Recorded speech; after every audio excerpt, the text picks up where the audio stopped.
Our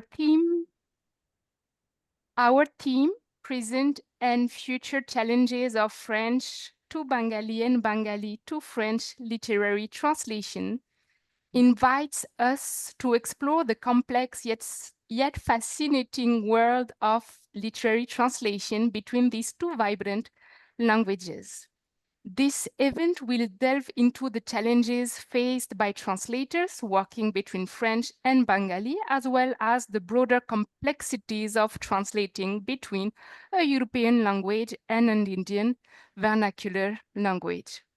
Through this discussion, we aim to highlight the critical role of translation in the promotion of literary works, fostering cross-cultural understanding and enriching world literature. We are honored to have an esteemed panel of experts who bring diverse perspectives and profound insights into the field of literary translation. Allow me to introduce our distinguished speakers, Dr. Kanchana Mukhopadhyay, a celebrated translator, editor, and the founder of Bingsha Shatabdi. Kanchana Mukhopadhyay has authored numerous works and has been honored as the Chevalier de l'Ordre des Arts et des Lettres by the French Ministry of Culture. Among her recent publications, we can mention Rabindranath Tagore Bharat Anganai Bishwa, translated from Rabindranath Tagore, Quand la maison devient le monde, by Dr. Guillaume Bridet. We can also mention La Déclaration des droits des filles by Elizabeth Brahmi Maider, in Bangla, Adhikar Ghosanapatra. She has also translated authors like Aimé Césaire, Jean Cocteau, Le Clésio. She has also tried her hand at comics with Le Grand Vizir is No Good by René Goscinny, and many other publications. Her experience as an editor and translator will provide valuable insights into the editorial and linguistic intricacies of literary translation. We are also honored to have with us Trinanjan Chakraborty, a professor at the Alliance Française du Bengal. Trinanjan Chakraborty received the prestigious Romain Rolland Translation Prize in 2022 for his Bengali translation of Meursault Contre-enquête by Kamel Daoud, Meursault Biruddo Shokyo, published by Patra Bharati. He has also translated another famous Francophone writer, Leila Slimani. He has also translated classic authors like Maupassant and Gide. He has also tried his hand at poetry, translating poets like René Char, Francis Ponge, Henri Michaud, Saint John Perse, or Rimbaud. He will share his experiences as a translator and his vision of world literature, offering a unique perspective on the role of translation in bridging cultures. From the French side, we have Dr. Philippe Benoît, professor of Bengali and Sanskrit at the National Institute of Oriental Languages and Civilizations, INALCO, Paris, since 1997. Philippe Benoît is renowned for his translations of major works, including the Ramayana by Valmiki and numerous books by Taslima Nasreen. More recently, he has also published Karagorer Rose Mancha by Mujibur Rahman, Journal de Prison. Has also translated stories by Satyajit Ray, the Feluda stories, or Choringi by Shankar. He will discuss the linguistic, cultural, and editorial challenges he faces in his work, highlighting the nuanced process of bringing Bengali literature to a French-speaking audience. Finally, I would like to introduce Dr. Annie Montaut. She is a professor emeritus of literature and Hindi at INALCO. She is a distinguished author of numerous reference works, academic articles, and literary translations. Her translations are marked by a profound understanding of the Indian context and a deep engagement with contemporary global issues. She was awarded the INALCO Translation Prize in 2022 for a translation of Red Samedi, Au-delà de la frontière by Indian writer Gitanjali Shri, published in Édition des Femmes, Antoinette Fouque. She has also translated in French the works of Nirmal Verma, Krishna Baldev, Janendra Kumar, Alka Saraogi, Kedarnath Singh, Anupam Mishra, and Ashish Nandi. Her latest publication is 3000 ans d'écologie indienne, penser autrement la nature. Please excuse the English translation, 3000 years of Indian ecology, how to think in a different way. Nature, an essay that dwells on the ecological thought and struggles of contemporary India, while highlighting how, since its distant origins, Indian civilization has continuously intertwined the idea of human with that of the cosmic order. Thus extending the ancient speculations on the inseparability of nature and culture. I take some time to introduce this essay as the third chapter is based on Madame Montaut, your past works on Anupam Mishra, an Indian Ghanaian author, journalist, environmentalist, and water conservationist who worked on promoting water conservation, water management, and traditional rainwater harvesting techniques.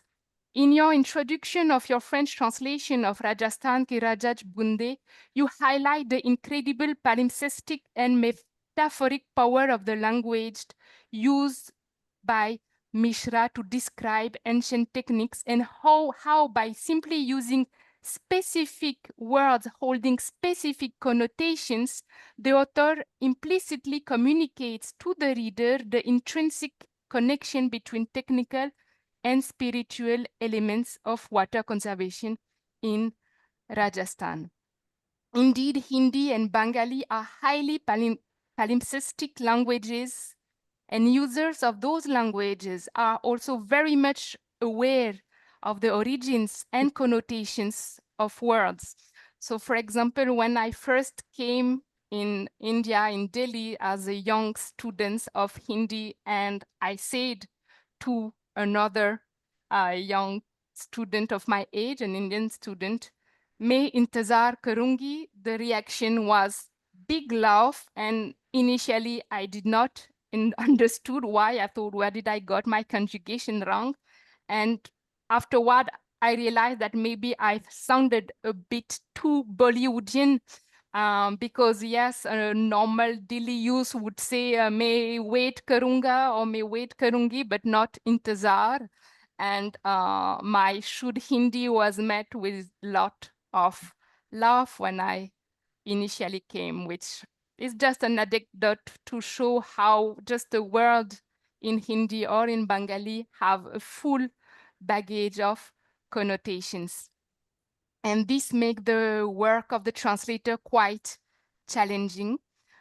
This is something on which I would like to have your opinion later during the discussion, how to convey these multiple meanings without lengthy footnotes. Here I'm speaking for the French translator. I'm more acquainted with the challenges they face, but I suppose that you also face challenges when translating from French to Bengali, retaining the oral flavor and everything.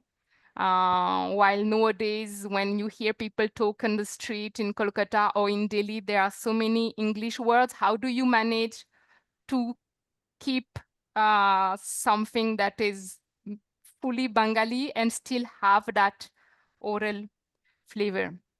But before we start the discussion, I would like to invite each of you, dear panelists, to introduce yourself in a less factual manner than I did, sharing especially with us how you came to embrace the languages you are translating from and the emotional relation you have with those languages, as I believe that a translator do indeed have a very intimate relationship with the languages they work with. One is a familial imposed relationship, the mother tongue. No one chooses one's mother tongue. Like we say in French, one does not choose his parents. I would say that one does not choose his or her mother tongue. And the other language that you work with is, I would say, something like a love marriage. Excuse me if I sound a bit filmy, but my own area of expertise are actually Hindi movies. So that is with that I would like to start. How what is your relationship with the language you translate from, and how you fell also into translation, because one can learn a foreign language, one can teach a foreign language, but one does not always become a translator. So I think our audience would be also interested to hear how you became translators. Shall we, Madame Kanchana, would you like to start maybe? Thank you for this question, because this is a very basic question for Indians. You know, the monolinguals they are to be envied, because they have their homeland, the assured identity, an assured identity. But for us, for the Indians, we are already bilingual, if not trilingual. And so in our language, there are the impositions of there are the insertions of so many Hindi words, English words, which is very difficult to translate in other languages. And for French also, I had the same difficulty, because why I was interested in translating in French, because I started my French learning by reading the translation of Baudelaire, you know. It was by Buddhadev Bose, and I have always heard that it was a fabulous work, but I always heard that it is translated from English. So I always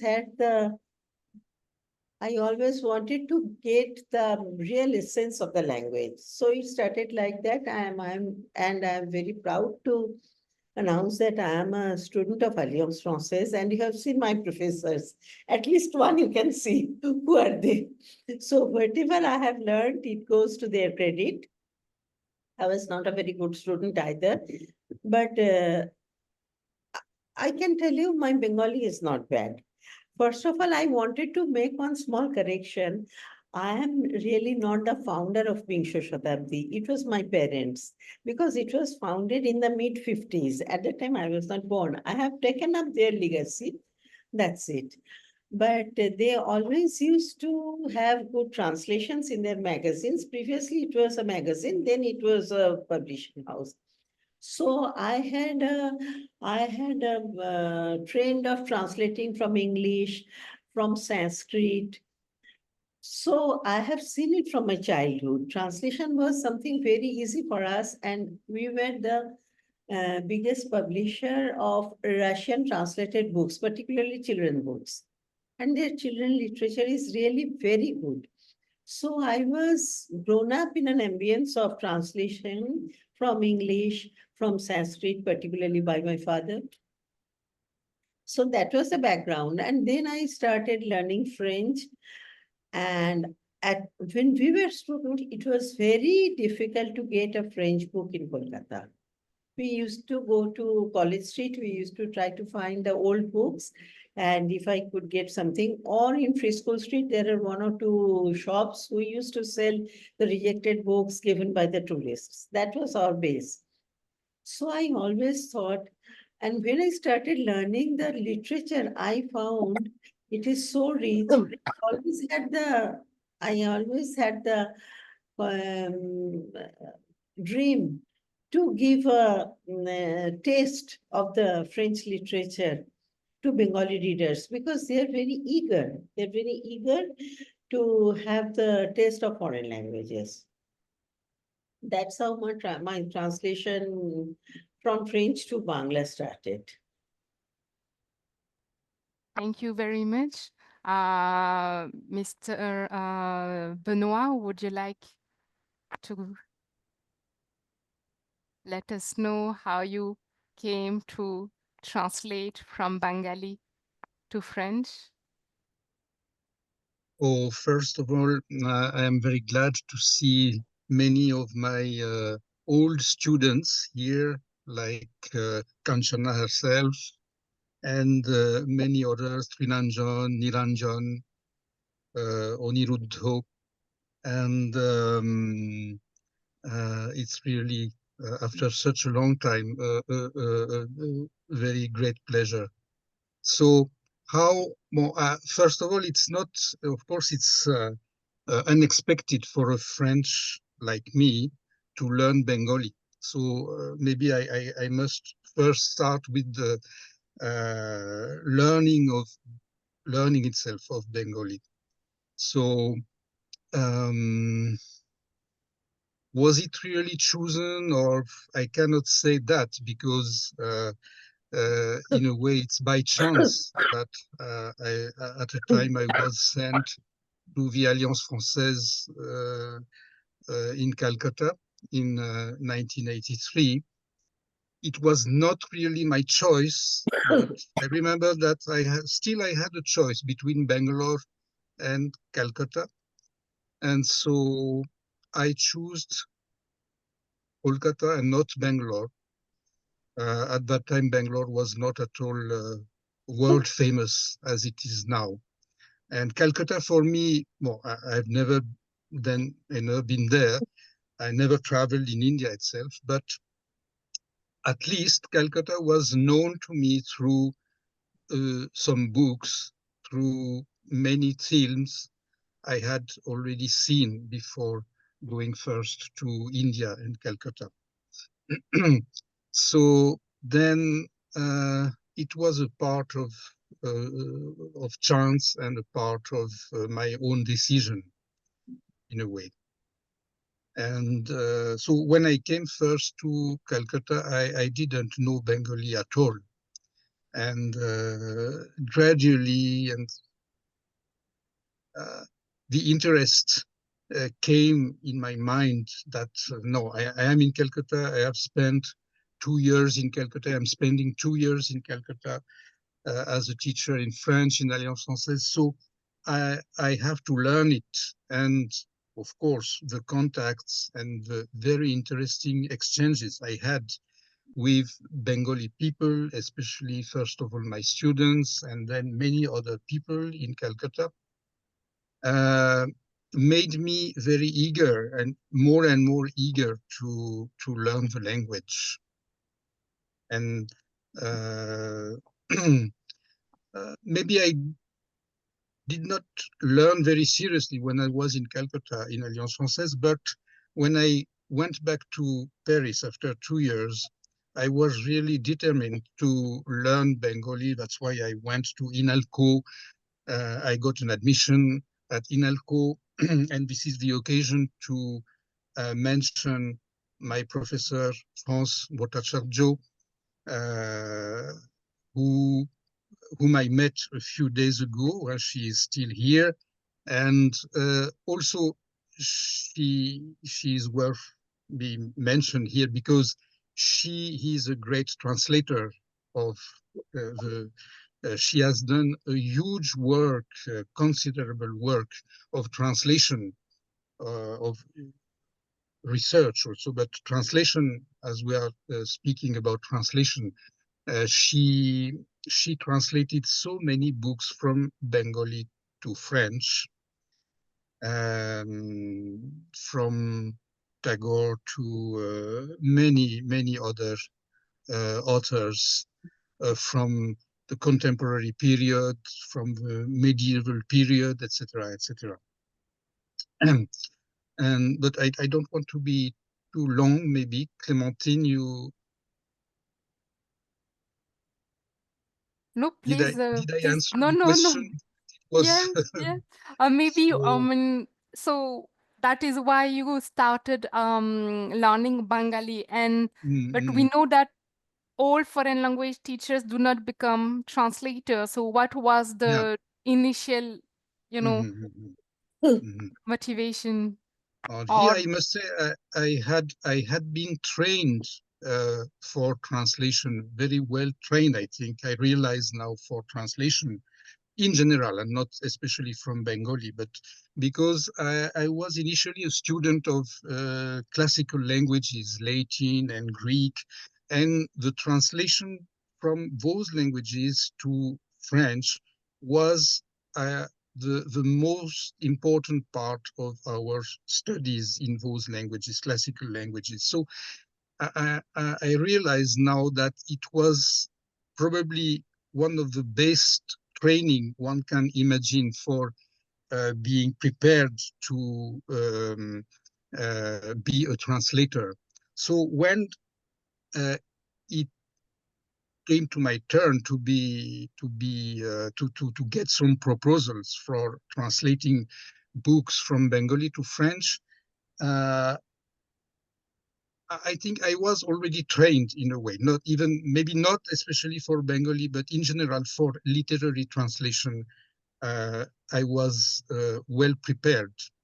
And of course, uh, I realized also that then when I started translating books from Bengali to French, that literary translation, translating a book in order to be published, was not exactly the same thing that the kind of translations we were used to make as students in university. Um, and we had to take into account many other criterions, many other things than the exactitude and the precision of the translation. And especially we had to think about how the reader, the French reader in this matter, will understand what we write. Thank you very much, Monsieur Benoît. Monsieur Trinanjan, would you like to continue? Votre micro, Monsieur Trinanjan. Monsieur Trinanjan, votre micro.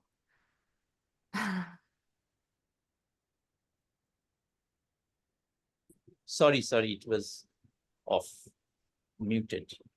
So I'm deeply honored being here with you and sharing this platform with, big luminaries of French to English, Bengali and Bengali to French translators. And I'm a translator, but I translate literary texts.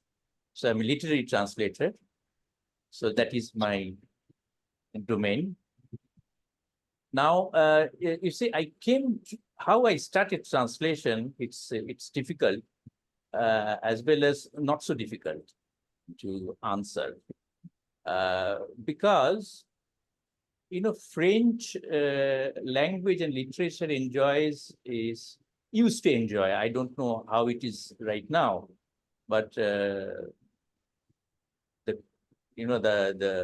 the time when we started learning French, it enjoyed a very special place in Bengali society. Because firstly, this is an alternative to English. So we have a legacy of English, which legacy is, it is not, how to say, it has many problems because English was our colonizers. So there was a power relationship between the English civilization or culture or language and ourselves. So to bypass this, this power structure, maybe we chose French, another European language with, having a literary tradition, if not more rich or as rich as English. So this is the thing. And French literature has a very special place in Bengali middle class society. So, you know, letting people read the French literature through the Bengali language, it's a kind of a privilege for Bengali translators that way. So it was the initial impetus to let people know about the French authors or the French contemporary literature, etc. And secondly, I think the translation for me is actually, you know, a cosmopolitan practice. That is, actually, we live in a very homogenized society. But once upon a time, one Bengali poet, Subhash Mukhopadhyay, he said in a television interview, he was talking about, you know, the national integration. It was very much in thing in 1980s because there are so many secessionist movements within India. So national integration was a very burning topic at that moment. And somebody from the television, they interviewed the poet, and how can we resolve this integration? How can you resolve this problem of integration? Then Mukhopadhyay said that, you know, what we should do, we should install a statue of, say, Premchand, say in Patna or Delhi, or sorry, in Calcutta, and a statue of Tagore in Patna or Delhi, and that way it could be resolved. At that moment, I thought it was very much naive as a solution. But now, when I reflect and when I retrospect, I think that it was something substantial was there in what he said, because actually erecting a statue of Premchand in Kolkata is actually letting Premchand speak Bangla, and installing the statue of Tagore in Delhi or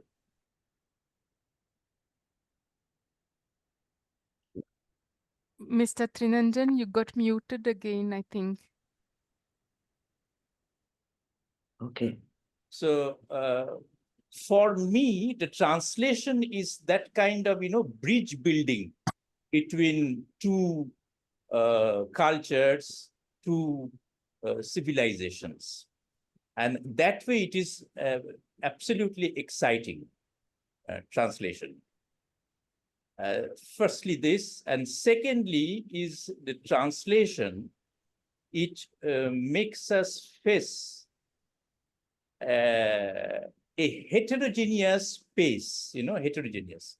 So in translation, as you have mentioned, my intezar karungi, my wait karungi. So there are, mixture of different languages and cultures, and the dialogues between different cultural elements, and how to resolve this kind of conflicts in a text. For me, it's very much exciting. So that way, that the translation is for me is that. Firstly, this is a cosmopolitan competence, and secondly, I find myself in a heterogeneous world. That is what makes it exciting for me. Thank you very much, Mr. Trinanjan, for this very interesting insight. So both the problem-solving aspect of translation and the high thrill of solving one of those problems that we faced, and also the intercultural aspect of translation. Those are Yes. indeed both two extremely strong It is actually, it impetus. offers you the, you know, the chance of establishing a bridge with your other, with the other, with what you are not. That is Indeed. what gives you the, you know, the impetus of doing it more and more. Okay, thank you so much. Madame Montaut, would you like to let us know what has been your own journey to Hindi translation? Yes, of course. First, it started late. I was not. I was about 30. See, Okay. and I came for a teaching contract with JNU, and of course there was at that time the students who came. Two people said that earlier, that it was a time of intense ebullition, intellectual ebullition, and JNU was a kind of a center for that. So they were exceptional. First luck. Second one, first night I was in India, there was a concert, and daggers, and they became my friend immediately. Also, by the grace of Lawrence Bastide, who herself was a translator, a technical translator and interpreter, but she introduced me in the very heart of the family, in a way, where the only language was Hindi Urdu, same, at a spoken level. That was the second luck. Then immediately I wanted to learn the language, because of course you have to go to the market, but that was not only that. I was beginning to be in touch right away with more Indian people, I mean Indian Hindi-speaking people, than French. Well, French, I usually met them also, but these friends were not the English-speaking kind. It makes a huge difference. It made for me. That was my first loss. And then I studied if in a broken manner, so to speak. First, there was the Max Müller Bhavan, which was at that time a very good institution for learning languages, but you can do 2 years, that's all, no more. And then I managed, I tried to manage. And in the meantime, I was taking the exams at INALCO, but from abroad. And then, of course, I never stopped studying the language. After, when I came back on the seventh year, I thought I still had a lot to learn, of course. And, but I loved the language, and immediately I started, not immediately, but as soon as I was able to read a few words, I started with literature, because that was my love. My first love was with literature, French literature, although I did the same as Philippe, and I agree with him. It's a very good training in a way for translating the classical, the Latin and the Greeks, I mean ancient authors. So I don't know if it helped me the way it did him, but it gave me the love for literature, not only Latin, Greek, but also French. And I had my first PhD was on a French writer, modern writer. So I said, naturally, there must be a literature in Hindi. It was not the national language, there is none, but a huge language in India, there must be. There is no Tagore, maybe Premchand I read. I was not terrifically impressed. Historically, of course, I am, but I mean for the style, whatever interests me, because strange taste in literature. I like people like Beckett, Duras, Céline, those people who have kind of a particular style. And that I found first with Nirmal. And I don't remember who presented me with him, but immediately I found he had that. And also he became a friend. And all the people, almost all the people whom I translated were both literary people. I mean, not only writers of novels, but literary in the sense I love literature. I am only speaking for me. Huh? My literature is very specific. Okay, all kinds of literature are welcome. But the one I liked, I was lucky enough to find in those writers extremely good friends whom I was in touch till their last day, because two of them, Nirmalji and KBG, Krishna Baldev, also they died. And Kedar and Kunvar Narayan, also a poet, but because of him, I tackled the idea of translating poetry, which previously I did not want to do that, but I finally enjoyed that. That's the whole, how I came to study Hindi and how I came to start with the translation. But it took much time for me because I was not comfortable. So first I started with linguistics. I mean, linguistics does not require the same in-depth familiarity with the language and culture. And of course, I was also in love with linguistics in a way. So it took much of my energies. I was a teacher of linguistics also in Hindi, for Indian languages in general, in INALCO. So translation came little bit by little bit. I started soon, but very little, and then more and more. And that's how, and again, I want to pay credit to him, Anupam Mishra. He was a great past friend. And he told me, he taught me a lot of things, not only the language. And mind it, when Clémentine, you said that the literary authors, using their own language, convey with it the roots of the culture. And he did that not only with the standard Hindi, I mean, not only with literary Hindi, which is something else as a standard, also with the so-called dialects, those spoken in far Rajasthan, not classical Marathi, but he is able to put that into his Hindi and convey that to the readership in Hindi, of course, and that's great. And I would like just to add that you people born in a multilingual country, I think you are very lucky.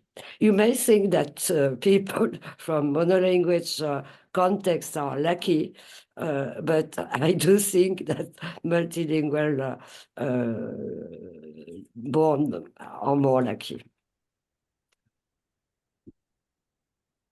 Thank you so much for sharing all this with us, Madame Montaut.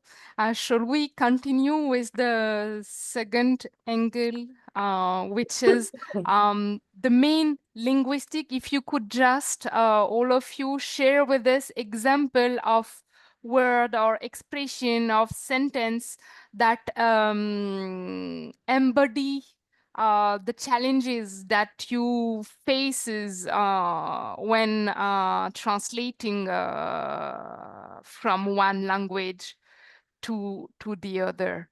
Madame Mukhopadhyay, would you like to start? Yes, because in translation, particularly in Bangla translation, I can tell you, we have so many foreign words which has already been incorporated in Bangla. It is so difficult to, how can I tell you? I can give you an example. Hello দাঁড়া আমার একটা webinar How can I tell you? Suppose we can take, if we take the example of Umar Khayyam. Umar Khayyam has been translated by many Bengali translators. I can tell you what is the difference, but there are differences. The same theme is being described is in a different language. If you make a comparison between the translation of Kanti Ghosh and Nazrul Islam, you will find there are much more Bengali and Sanskrit words in Kanti Ghosh's translation, and in Nazrul's translation there are many more Urdu and Farsi words of the same poetry. And for us, I find the biggest challenge is the expressions and idioms. Because if we, expressions, idioms, and proverbs, translating a proverb in another language is so difficult that I have faced when I have proverbs and idioms, when I have translated the first book is no good. Because it was translated maybe 20 years back, but I remember there was a story where the writer has played with the expression concerning hands in French. And to find out the exact Bangla translation, Bangla words for that was so difficult. I still remember the difficulty I had on the map. We can't say hatil lok. We'll have to say dan hatil lok on the memane. So it was like that. Every time finding the equivalent expression in Bangla was a real challenge to me. And again, I can give you two more examples. One is that of the latest book, which I am doing, La Tres, by Leticia Columbali. She has taken the story of three women from three countries. One is an Indian girl, another is a Canadian lady, and the third one is an Italian girl. But finding out the expressions and the exclamations of each language into Bangla is so challenging, I can't tell you. The third problem is that if you want to translate the Francophone literature, I have done the translation of M.S. Cesar, where M.S. Cesar has written Une saison au Congo Te Akritu. He has written this play on the life of Lumumba. There are so many expressions which I really don't know how to translate. I can tell you in one situation, one Sanja player, he's shouting, Luma, Luma. Luma, Luma is perhaps the war cry, which is basically a war cry of Congolese. How to translate it in Bangla, I really had a very difficult, and so I had to add a note. I kept the original word and I had to add a note what Luma Luma exactly means in Congolese.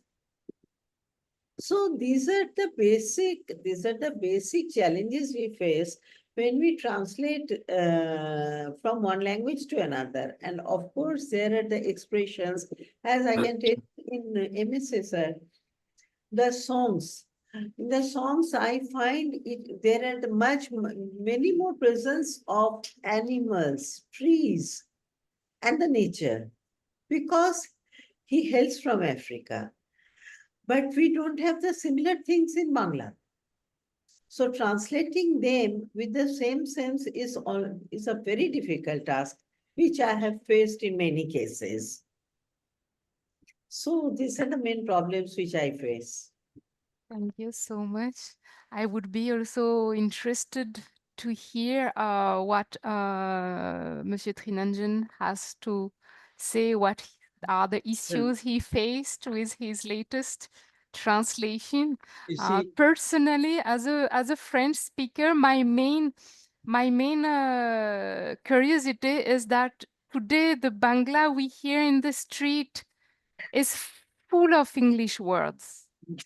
how do you ensure that the what you will be writing in Bangla does not sound artificial, and at the same time it is a literary language?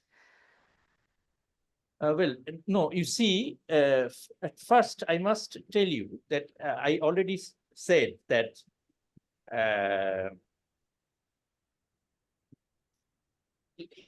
translation is a heterogeneous space.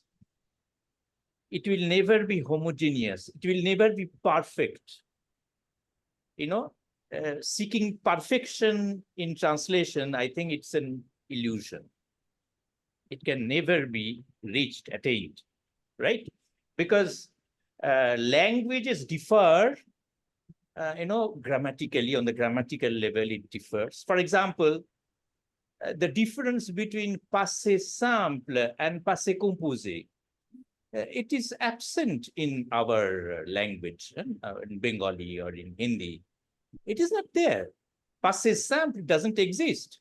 I don't know whether it exists in some other languages, but it is not there in English, neither in Bengali.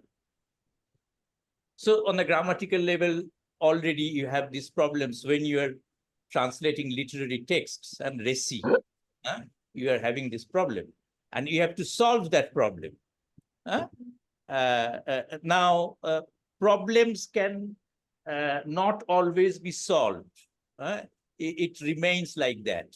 It cannot. This gap cannot be breached. There are some unbreachable gaps when you do the translations. Problems are there on the cultural plane.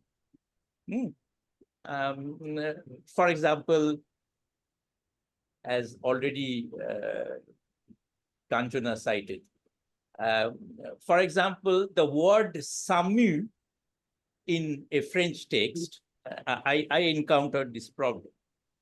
How can you translate into Bengali? Because it is not there in the culture, it is not there in the society, it doesn't exist. So you have to accept these defeats. And these are the glorious defeats, I think, because these defeats,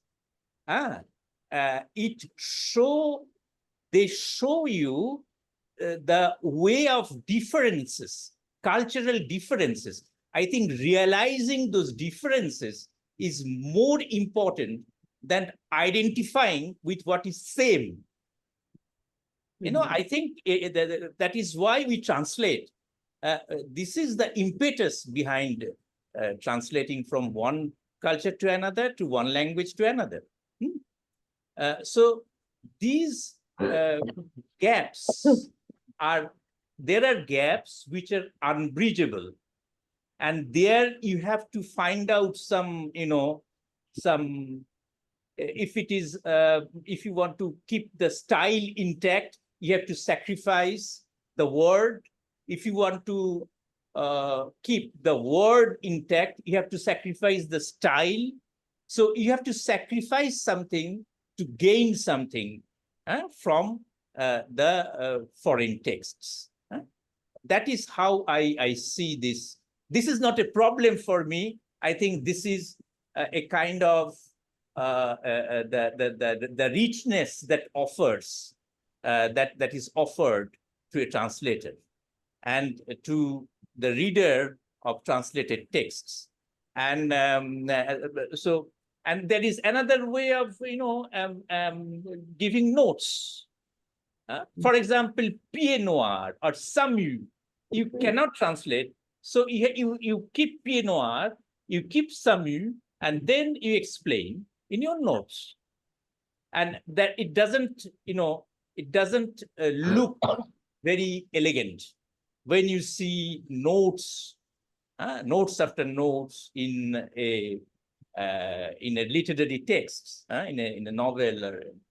It doesn't sound elegant, doesn't look elegant, but you have to accept, because you are now with you are encountering the foreign, you are encountering the other, These are the signs of respects to the other. Notes. Maybe it doesn't meet up your expectations, but you have to accept those defeats and those gaps. So this is indeed something that I find very interesting. How much foreign do you retain in a translation? For example, myself, when I am facing with this kind of situation, I always think about the pleasure that a person will feel when able to understand or recognize that word or that expression. I'm talking, for example, a French person who knows what is biryani, who knows what is, I don't know, who knows what is samosa, who knows, I mean, I'm not finding better examples, and who will not need the translation. It is a dish made of rice and meat. And I think indeed that is important to retain those foreign elements, so These that are the those who spices. are able to cross the gap without the help of the footnotes, they have this satisfaction. I mean, I know that I've had it as a student, and when I started my journey as a with Indian studies, the satisfaction to be able to understand those foreign elements without the help of a footnote. So this is also something that as a translator you always, I suppose, need to balance. Actually, I think that in a translation, there should be, you should leave those mark of stitches, suture. D'accord, ouais. It should be visible. It should be visible. This is our duty to make it visible. That we have failed there. Don't give a false image of doing a perfect translation. I think this is I think this is not an honesty. This is a kind of, you are hoodwinking your readers. But I think you should show your readers that there are gaps, there are differences, and you have to adjust with those differences, with those gaps. That is what I feel. Monsieur Benoît, what would you like to answer on this?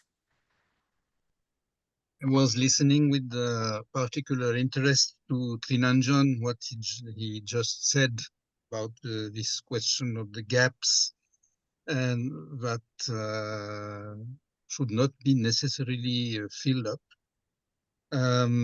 So many things to say, but we all have in mind some words or notions, for instance, in Bengali, which are very difficult to translate into French.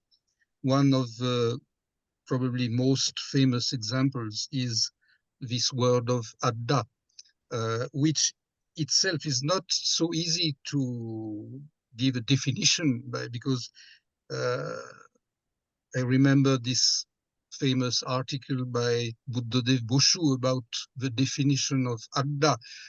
He took, I don't remember exactly how many, but maybe 10 pages or something like that to define, trying to establish what is the real specificity of adda and the Bengalite, or I don't know if Bengalite, Bengalicité, je ne sais pas quel est le terme, to explain this word of adda, which is really very specifically Bengali and difficult to translate, to explain. Of course, there are words like this, but this is a very complicated thing because it's really a cultural, it refers to the Bengali habits, Bengali way of life, art of life, etc.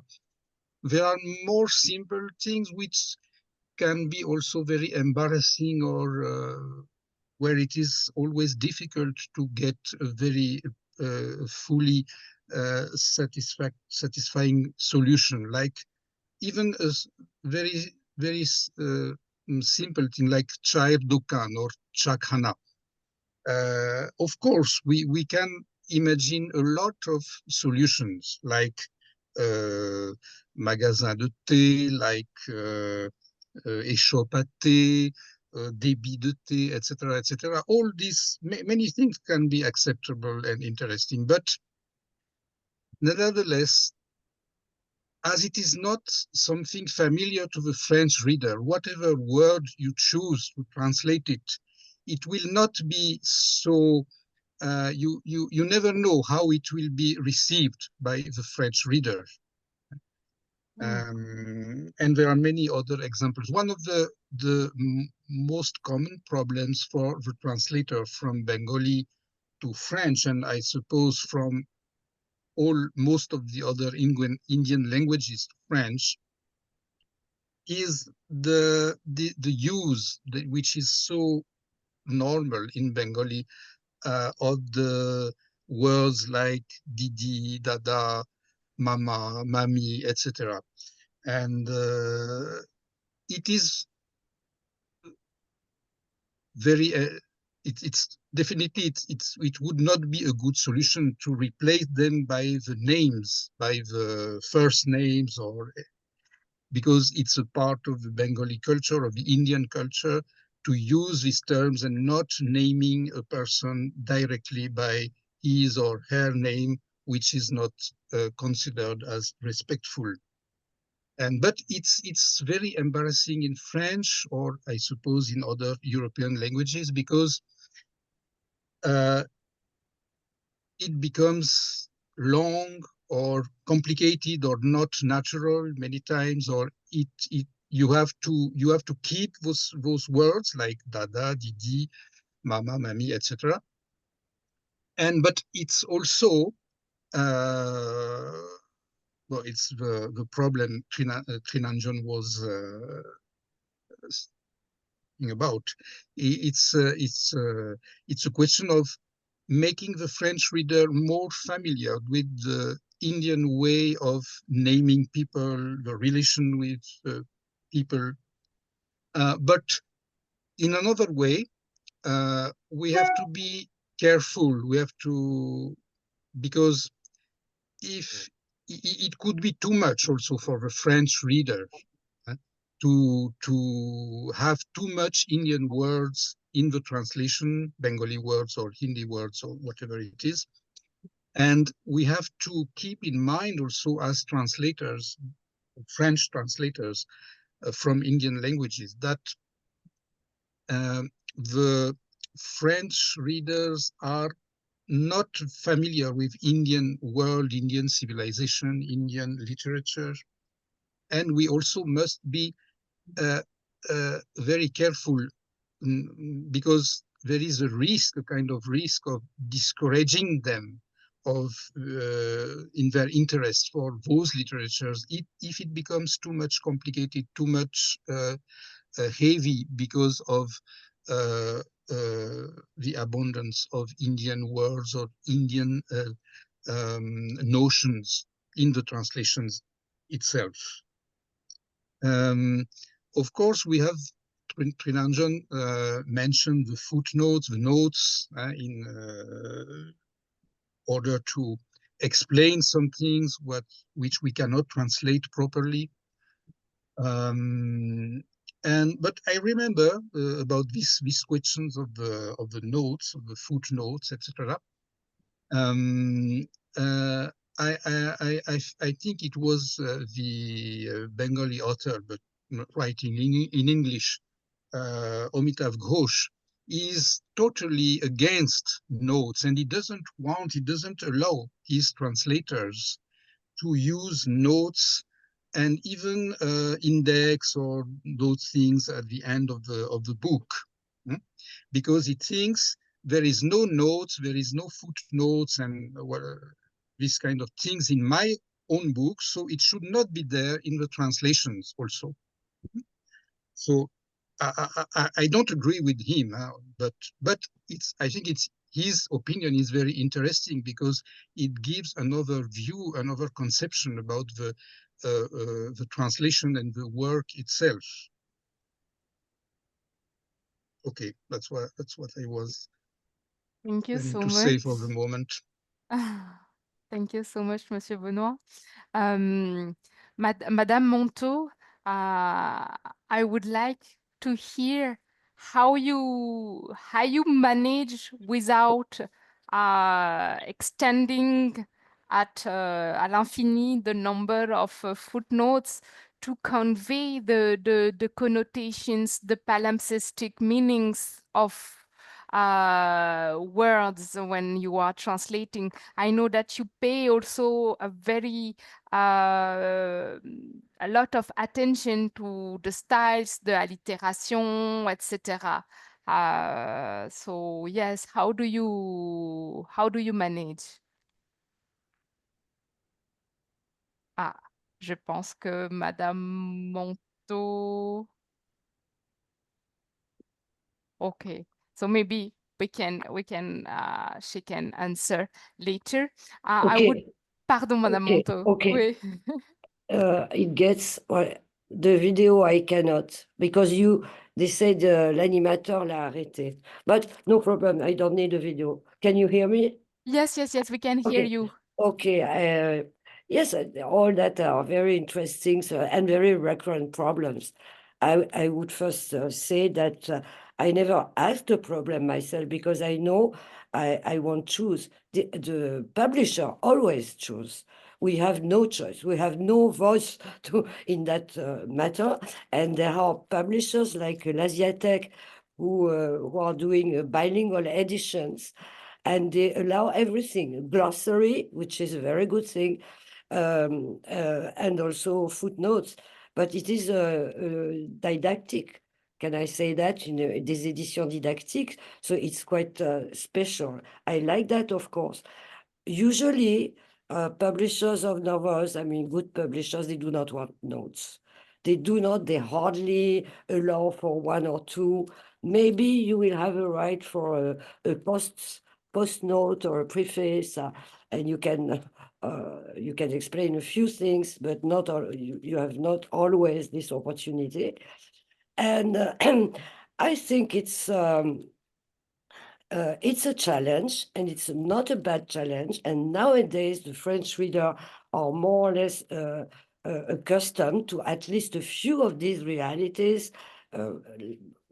at least in Bangla, Hindi, also in Tamil, because not that they have read Indian, literature from the Bhasha, certainly not, but they have read a lot of the English writing in India.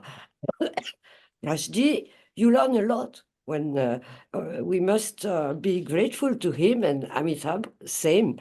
And many readers have read, no, not so many, but those who are more or less interested in foreign literatures.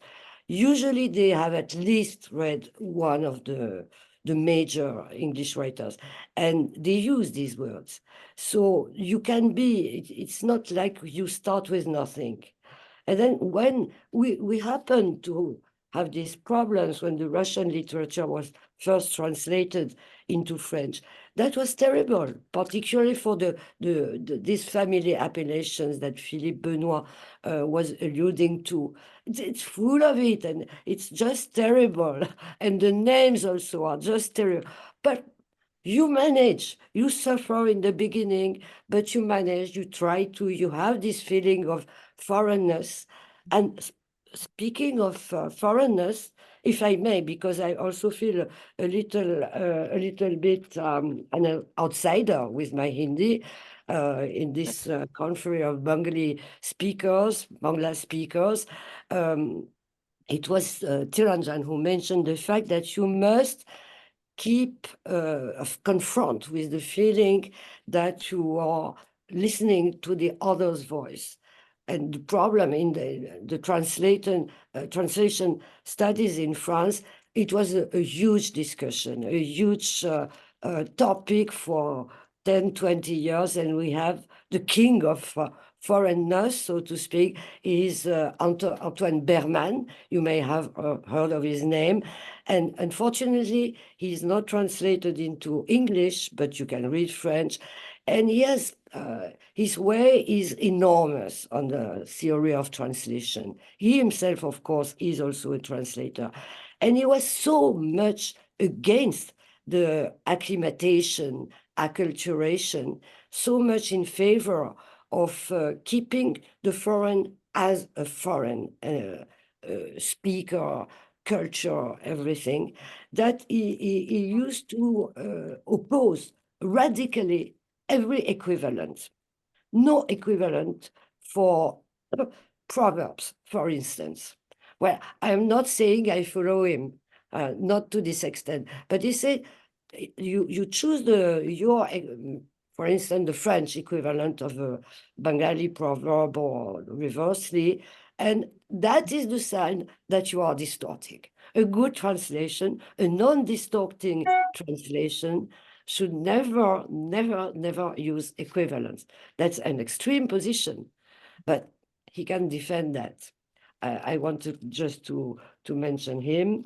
And when my problems, of course, Gallimard, no, it was not Gallimard, it was Éditions des Femmes. They did not want footnotes. They allowed for 1 million signs, they allowed maybe a dozen footnotes. So it's not much, but they allowed the glossary.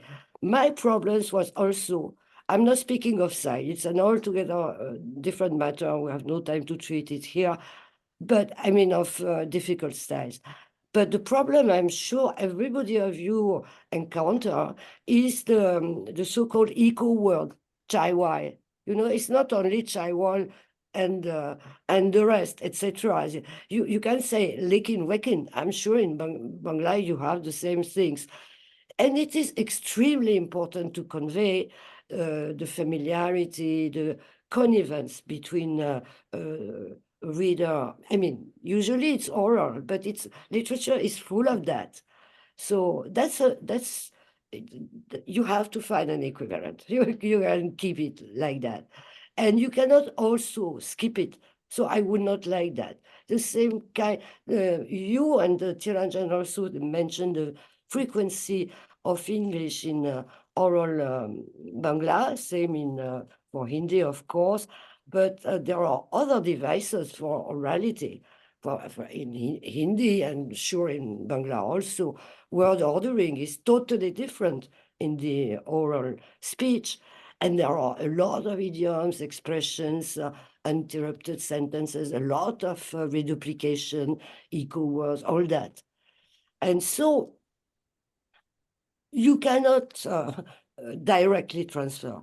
But the French language, as it is also a very good language for orality. I mean, oral French is so much different than from the standard French. And I think we have a treasure in there. And you must use it.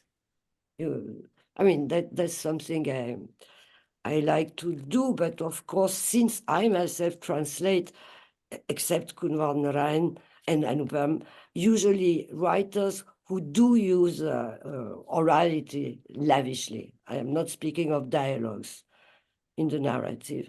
So I feel no complex doing that. And I think French is not a bad language for that. Maybe all are good, but I don't know of many. For the word ordering, definitely. It's better than Romance languages. I mean, for the difference. So you immediately convey a feeling of familiar speaking with. Thank you so much. So before we move to the Q&A session, I have one last question, because you emphasize a lot how you are bridge makers, how you, through translation, build bridges from one culture, one language to the other, and how you also allow one readership to access a specific literature. So how do you choose your the text or the work that or the author you would like to translate? Is it based on a sudden affinity, or do you make sure that you will choose an author or a work that has less chance to reach that readership, and which depends mainly on your work? So that is my last question before we go to the Q&A session. Madame Kanchana.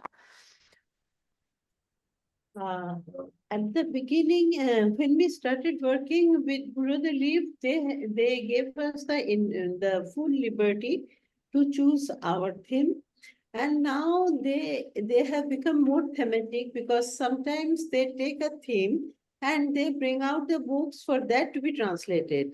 So for me, I really don't subscribe that idea, because at times I find there are some books which are not in their list, but which are quite pertinent for our society. Like you will find that I have translated a book of the Hervin Zaloom, that is La Racisme Explique à ma fille. It was not in their list. But when I read the book first, I found this is the same problem. He is talking in the French context, but this is the same problem we are facing in India. So, vous pouvez dire c'est le coup de cœur. Coup de cœur, okay. That is okay, yes. Nowadays, I decide, I try to understand what my society will accept, and I try to understand their need and how much I can communicate to the Bengali readers from contemporary literature. Like, have seen that I have translated two books, La Déclaration des Mamans et La Déclaration des Filles. These are not the constitutional declaration the writer and the illustrator are talking about. But these are the things in our context, I find these are very pertinent, because every time, still India is a patriarchal society. So I thought these things should be emphasized. Nowadays, I decide with the age, I have decided I won't depend much upon other substitution. I'll try to translate and communicate something which I think is necessary for my society. Okay. That is my preference now. Thank you so much. Mr. Trinanjan, I know that your last two translated books were by Francophone author. So was it a coup de cœur by chance, or? I'm trying to explain. First of all, you have to see how the translation is being promoted in your society.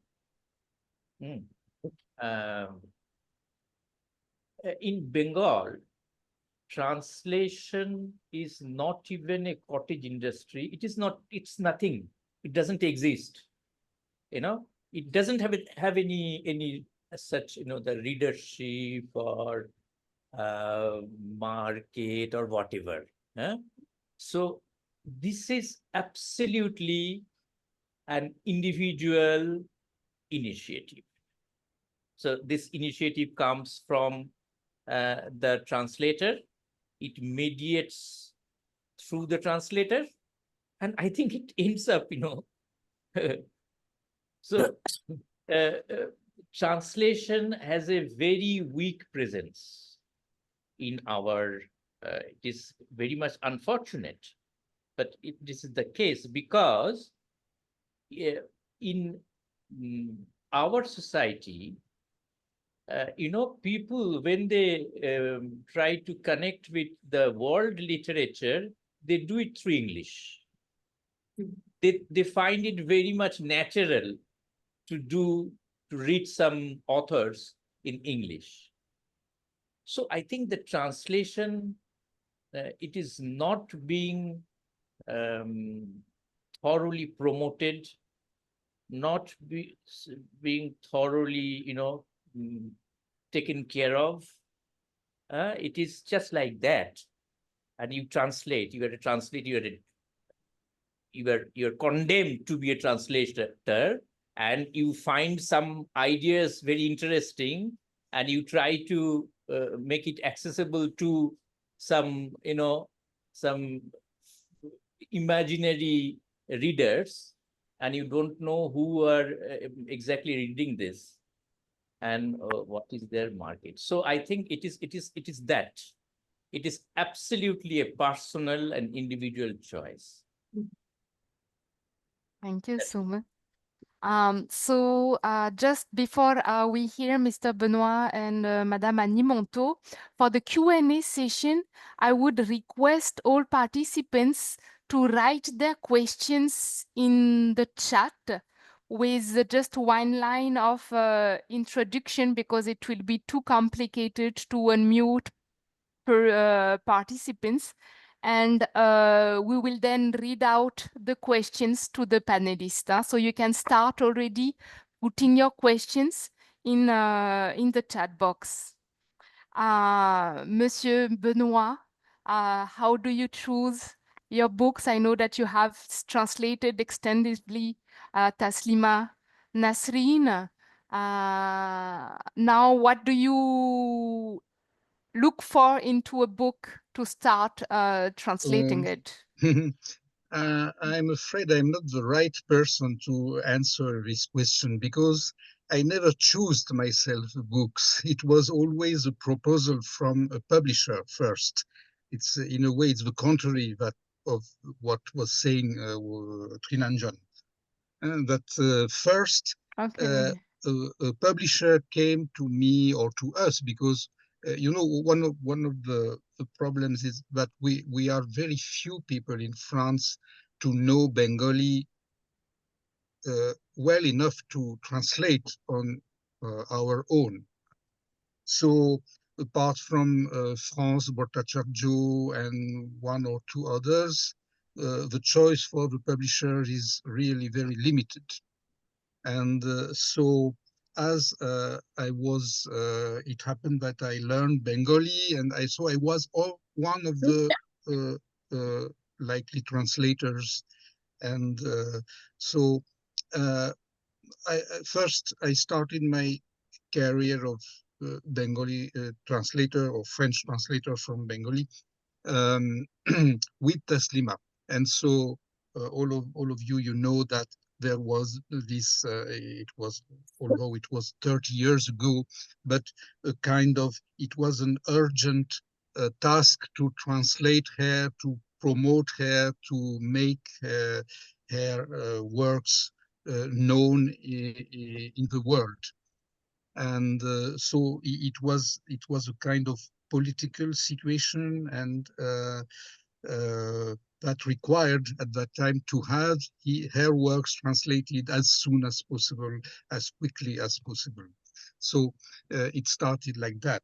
And for the other works, I must say that it was always not it was never my own choice, but a proposal of a publisher, of a French publisher, who came to me and asked me, we want to publish, for instance, Choringi by Shankar, and would you be interested in doing that job? So you see, I cannot say more than that, because it was not my own choice. But I can add that for the case of Shankar, for instance, I was mentioning Choringi by Shankar. Why the real question should be, why this publisher, Gallimard Collection du Monde Entier, why this publisher chose or was interesting in translating, in having Shankar's Choringi translated into French rather than any other Bengali books. But as far as I know, he explained me that first, this book has been very successful, but I knew it, of course, before doing this translation. And another thing, that there was already an English translation, and through the English translation, the French publisher was able to know, to have an idea of on his own that Shankar was a major writer, that this particular novel, Choringi, got a very great success in India and in the English-speaking world through the English translation. So that's why he made the project. He got the project of having it translated into French. Thank you so much. Madame Montaut, I would like to hear you about the constraint also of the editorial world, and how, as translators, you are faced with so many Yes. challenges. For example, we know that in France, the English Indian literature is very well established, be it with author like Salman Rushdie, or less known author, but with very attractive Bollywoodian cover, which Even totally unknown writers who will be unknown in 20 years, but they are translated, they are looked for. It's enough to have 2 lines in the New York Review of Books, and publishers will like that. But that's my sad opinion about the state of affairs in France. Otherwise, my choice are those of Trinanjan, so I don't repeat. It's exactly the same. I never was asked. I always translated and offered. And sometimes nobody wanted. I have many things, particularly theater and also poetry, which I've done properly, and nobody wants. Okay. Another thing I would like to add is that the situation of Hindi in France is not that of Bangla. But see, Philippe had 2 examples at least. Bengal has Tagore. Everybody know the name of Bengali. We call it Bengali in France. Nobody knows about Hindi. Well, it is like Hindu, Indien. Tu parles indien? Ah bon. And when they happen to know, it's also a question, I think, in India also. There is a difference in Hindi. Of course, is the oppressive language first, but also it's not a very cultivated language. I totally disagree with that, but it is something which weighs on the foreign situation. It's not like Punjabi, but Punjabi has practically no translations in France, except the medieval, the lyric epics, and Amrita Pritam, 2 of them. Not much. But Hindi is not wished for. It is not an interesting language. We are certainly a bit more numerous as translator than for Bangla, but I think the situation is worse because nobody has never been asked to translate a book from Hindi. Can you believe that? See, that's like that. And sometimes, of course, Red Samadhi now is republished, but it is only because this book won the Booker Prize. C'est très... Et la France est un pays de traduction, de tradition traductrice. We complain always, but still, I must say, compared with India, the situation is not bad for translation in France, but for the major languages, not for Hindi. Definitely not for Hindi. Then it becomes like the horrible description that we had first with Trinanjan. It's exactly the same. Okay. Sorry. Thank you so much. Maitri, can I let you maybe read out the questions that have been written in the chat? Comment on l'a, le Yes, chat? surely, Clémentine. Firstly, thanks a lot to all the panelists for this insightful session. And we have had a wonderful number of audiences and who has placed really pertinent questions. So I will go one by one. The first question that we have received from Indrani Mukherjee. She has stated that, good evening, everyone. Since we use English a lot in our daily life, can we retain some common English words in translation, also in literary translation? So, if one of you can take this question forward.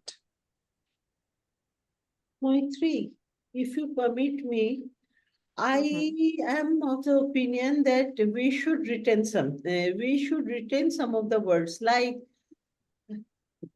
sounds interesting. এটা কি আমরা বাংলায় বলবো এটা খুব কৌতূহলোদ্দীপক শোনাচ্ছে? হয় না, ইন্টারেস্টিং রাখতে হবে।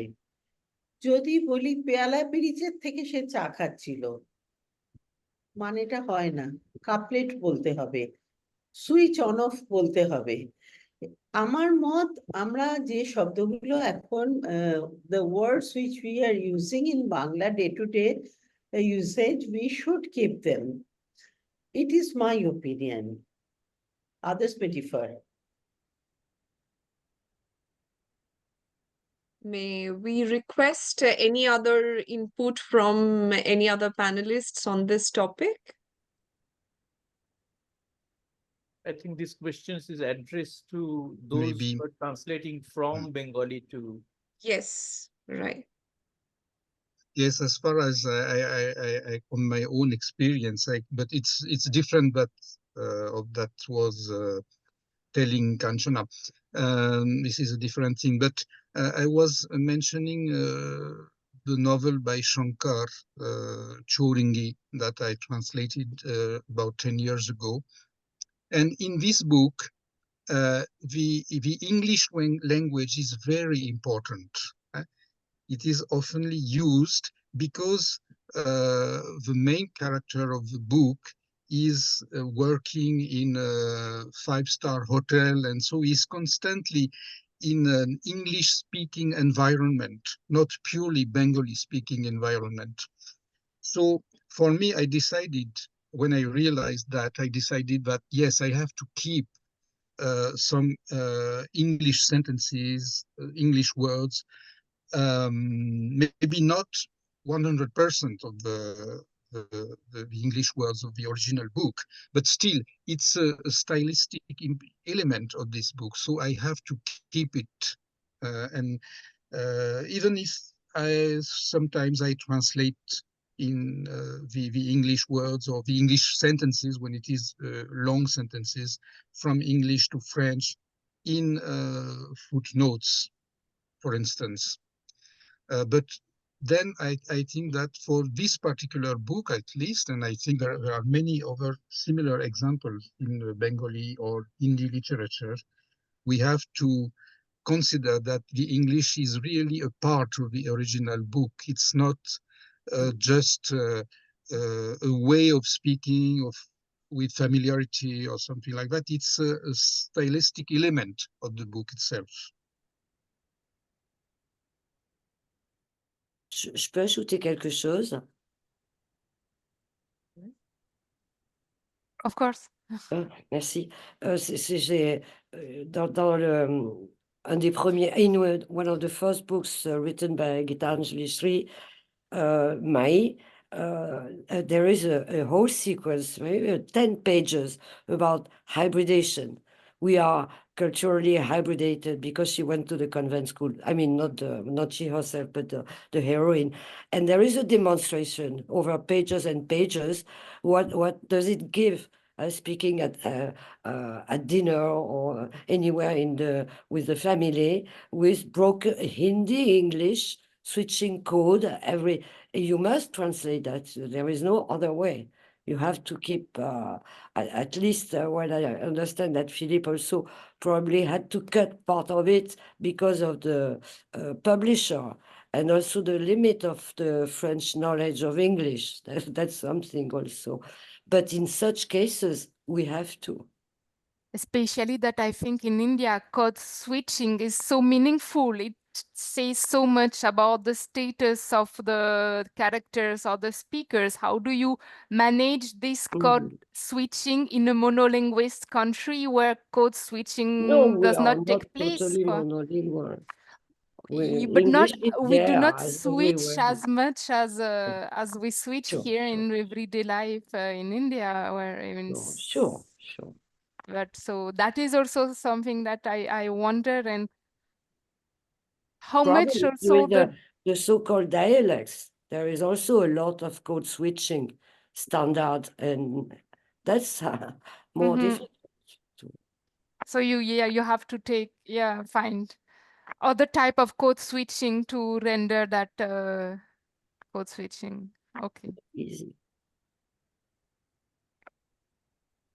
Thank you. So we will move on to our next question that we have received from one of our participants, Mr. Joydeep Ghosh. Joydeep is asking, the text of many modern French or Bengali writers are full of colloquial slang or even pejorative terms. Is there any particular way these are handled in translation? These terms are very cultural, of course.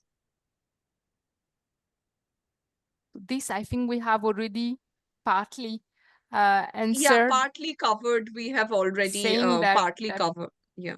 this is one of the main challenge, finding equivalent in a language, knowing that sometimes in translation it's not always the same. A slang will not weight the same weight, I would say, than in another language, but maybe one of our translator may have a specific example, that a situation that he faced and a choice that he had to make or she had to make was such a I situation. had that all the time with Red Samadhi, and even more with Krishna Baldev, and that's not, for me at least, such a big challenge. Switching with Bihari is totally different, but because we have slang and we have many varieties, we can choose according to the cultural impact we want to. That French is a good language for that. Of course, you have to know it. If you don't translate. Madam, if you permit me, I may add something. You are very right that your views are much more liberal. But in Bangla, suppose we use a slang, we even slang or some parts depicting the private parts of our body, it is objectionable still now. So that is a big problem for us. We can't use quelconque. We can't translate it. We have some limitations because it is a very conservative language in a way. Nowadays, the slangs are being used, and that is very true, but there are still some words where our work is limited. We can't have it. We can't translate it. I know in French it is possible, it is acceptable, but particularly for the adolescent or for the children's book. I was answering the other way because the question was how for you have a Bengali text full of Yes, slang. I understand. I only can state anything on this direction from an Indian language to a French language. I've never practiced the reverse. And The reverse is very difficult. That's what I wanted to point out. The French is a much more liberal language, they accept.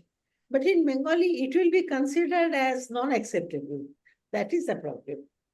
Mr. Benoît, comme vous connaissez la langue, quelle est votre impression?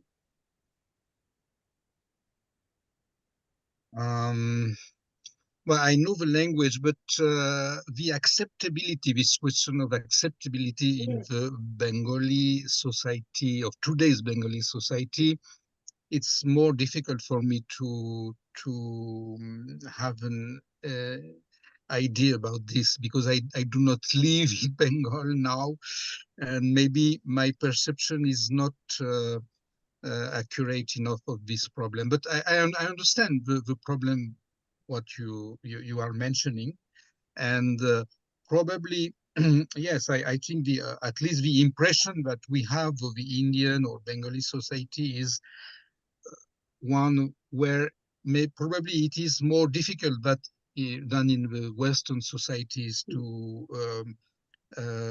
Punjab. say old things, especially when it is related with sex and the slang with the sexual connotations and so on, probably. But this is the point where there is on one side the work of the translator. So of course we should translate things as they are written as much as we can. And as a translator, I am working alone on my computer or with my sheet of paper.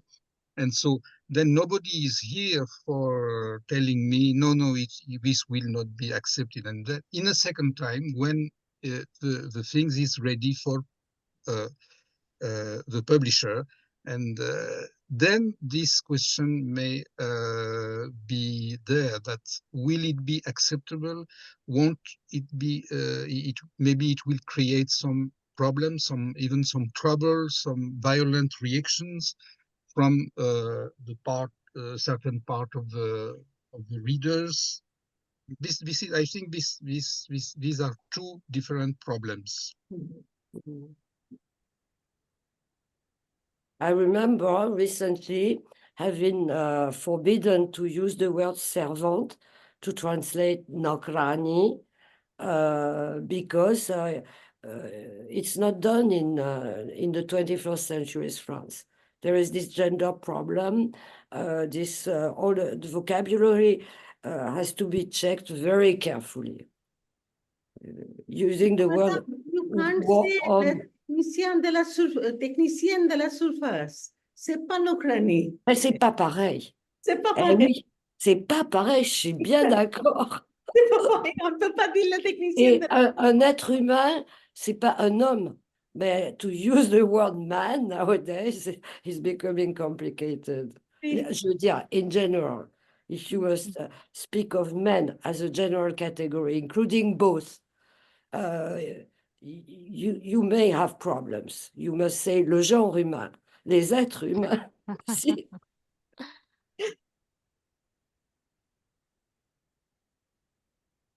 Now we would move on to our next question. Shoptodipa is asking, it is a bit career-oriented question. Shoptodipa is asking, what is the first step to pursue a career as a translator?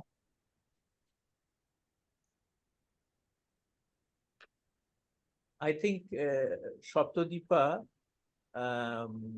whether she is a very, translator, there are generally in the society, in our society, there are two kinds of translators. Technical translators, those who work in industries, they translate they translate documents. And there are literary translators.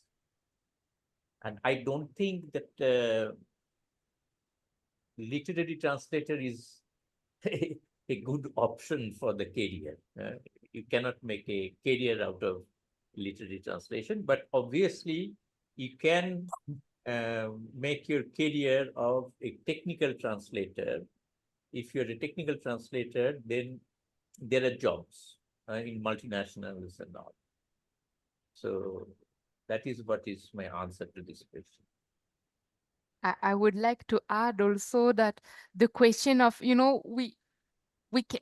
may think that, for example, it's going to be really important to master the foreign language that you will be translating from, but actually it is even more important to master your own language, because only if you really are comfortable and you have been immersed in your own literature will you be able to, you know, find the style that is required in order to translate the foreign language. And that is something that I would like to emphasize, that yes, it is really necessary to know the language really well, the foreign language, but also your own language. You'll have to yeah, be a, how do you say that, like a intense reader, avid reader. But I'd like our panelists also to add something on this. For me, if I was asked this question as regarding literary translation, I would say definitely that the first thing is to be in love with literature, and also loving writing in his own language is very important, I think, or in the language you are using for the translation, at least. This is, I think, the most important. And of course, what Clémentine was explaining, of course. But the first thing probably is you need a special attraction, a special love for literature, and writing in in the language you will use in the translation.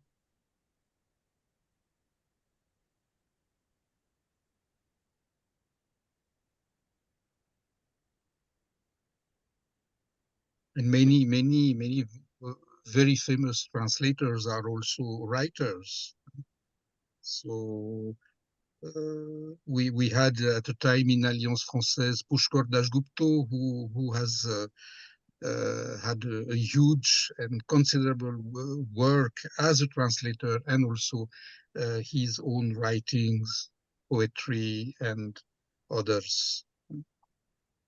And there are many other examples, of course.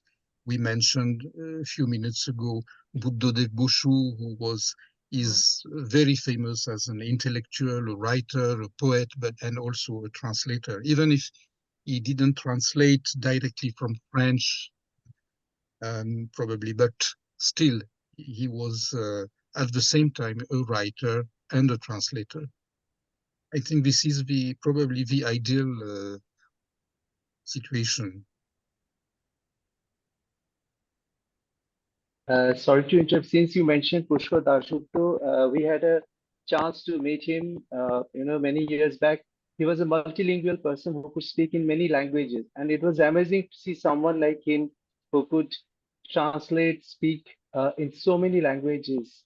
He was really someone whom we really looked up, and he was an amazing linguist we have ever known. Yes, Pushkar Dasgupta was our teacher.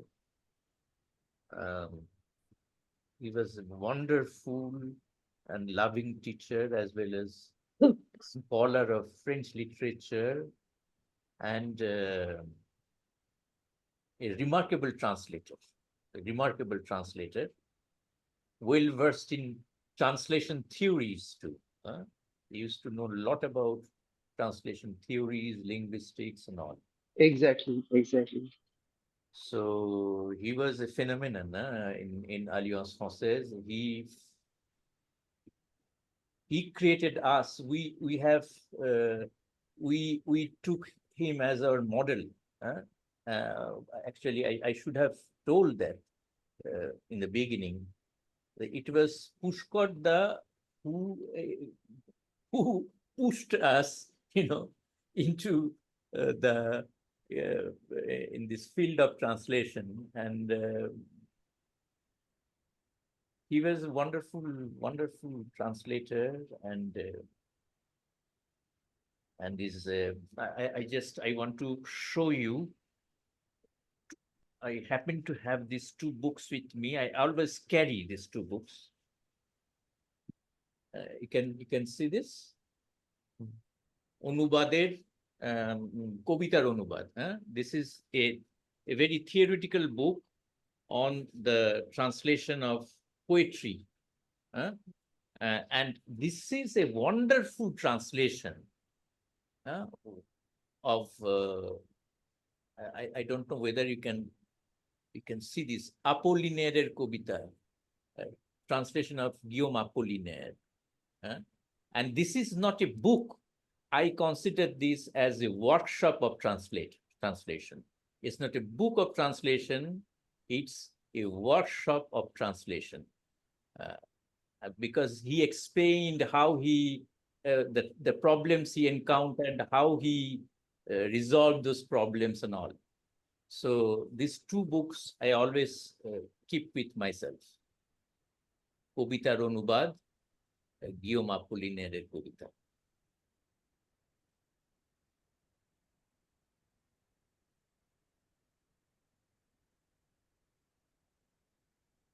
I believe we can now pose the next question.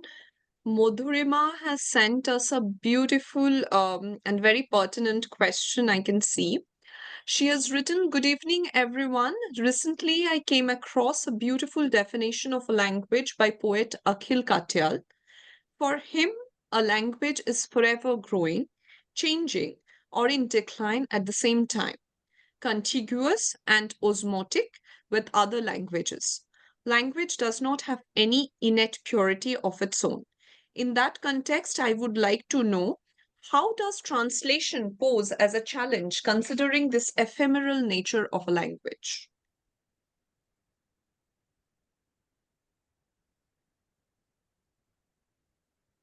Yes, that is why, the translation is so much exciting.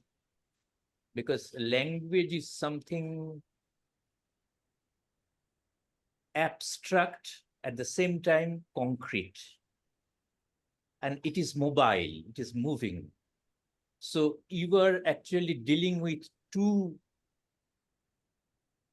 living languages, are living entities, two living entities. And as a translator is like a kind of a passeur. You are trying to move from the reader to the author and to the author to the reader. And you are making a to and fro journey constantly. That is the work of, that is a huge task of a translator.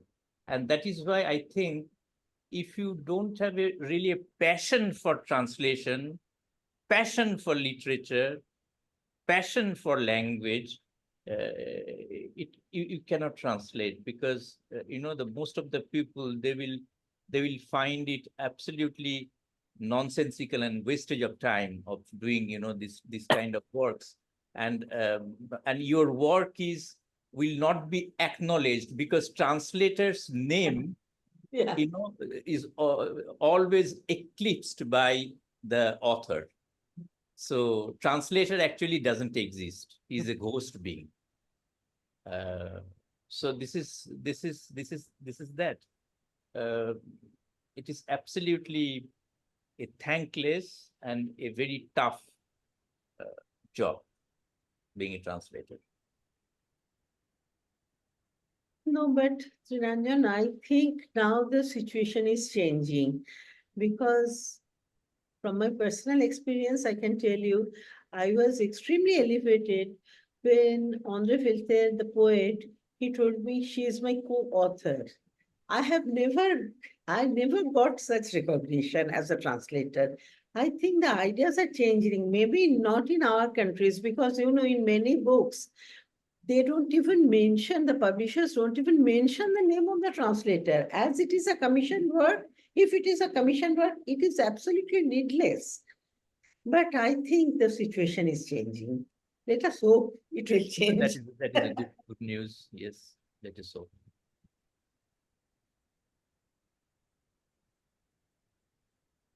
Monsieur Benoît, Madame Montaut, would you like to contribute on this point? Just this question made me think of one other thing. It is that a translation, as Trinanjan said, is never a total success. It's always a work in progress, even if the day we give it to the publisher, we know in ourselves that we have a lot of things we could have done better. If we had more time, or if we had different access to documents, etc., etc., we could have done a better work. We are never totally satisfied, I think. And so a translation as the language itself is something which is temporary, and that's why we make a translation today, and we know that 50 or 20, 30, 50 years later, somebody else, probably, if it is a great author, if somebody else will try to give a new translation of the same text, and we can hope, at least, we don't know if it will be better in itself, but it will be at least appropriate to the taste of that day, of that future day.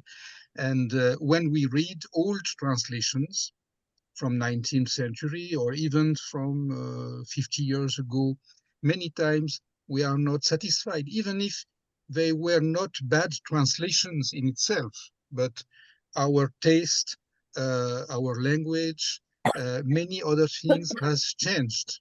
And so the translation is always a work that has to be done again and again and again.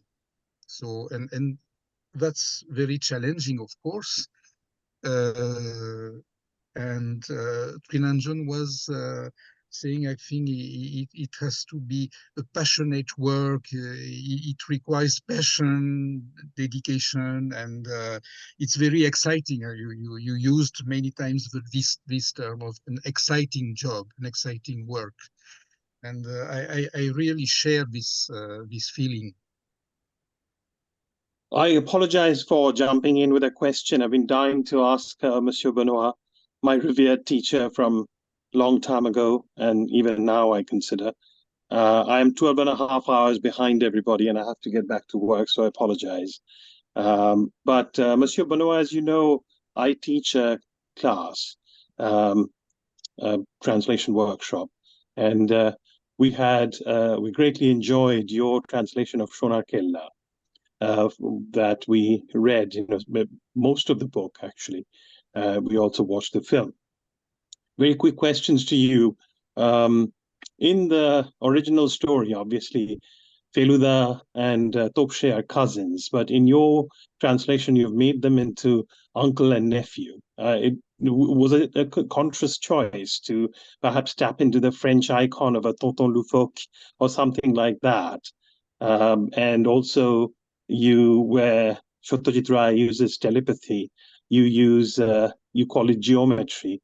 Was it? Did you think that would make it more accessible to the French reader?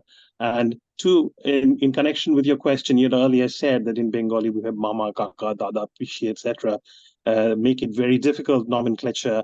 Did that guide your choice of redefining their relationship? And also in that connection, in view of your most recent comment, if you were to translate it today, would you do anything differently?